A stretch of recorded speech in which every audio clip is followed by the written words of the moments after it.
lot of people are saying that the gas prices that are going up are a result partially of what's happening over there. That isn't the real problem. The real problem is a political problem. Let me first of all talk about the commitment that this administration has to cap and trade.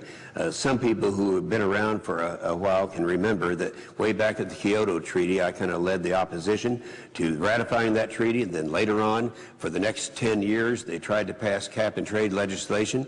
And since I chaired the committee at that time of jurisdiction, we looked at it and we thought, this isn't going to work, even by the admission of the Environmental Protection Agency.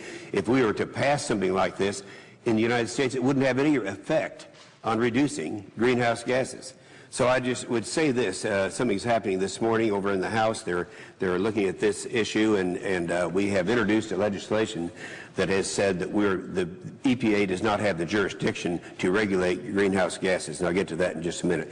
But my message simply today is the higher gas prices are simply a product of this administration's goal.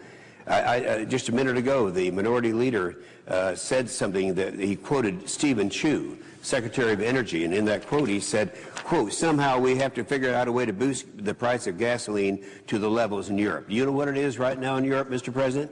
The United Kingdom, $7.87 a gallon. Italy, $7.54. France, $7.50. That's what this administration wants to do with our gas prices, and they have a motive for doing that. I think this, I can't just stop talking about the cap and trade agenda until we realize how it does affect things. You might remember, Mr. President, that during President Obama stated when he was running for office in 2008 and then restated it several times, he said, under cap and trade, electricity prices would necessarily skyrocket. And he had it right. The whole point of that it would skyrocket if we were to pass that. But that also has an effect on all forms of energy.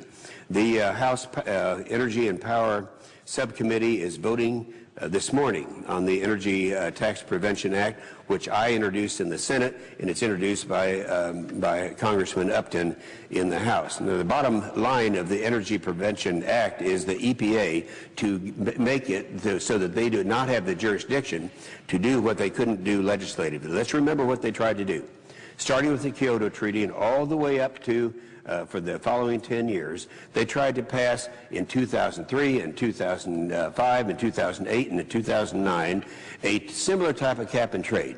Now, what is the cost of cap and trade? The cost is, and this goes all the way back to the Kyoto Treaty, and when we have the estimates from the Wharton School, from MIT and many others, it would cost between $300 and $400 billion a year.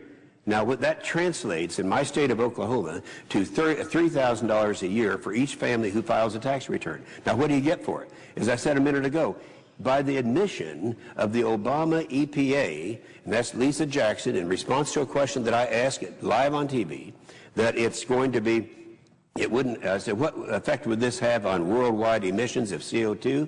And the answer was, well, it really wouldn't, because that only affects the United States of America.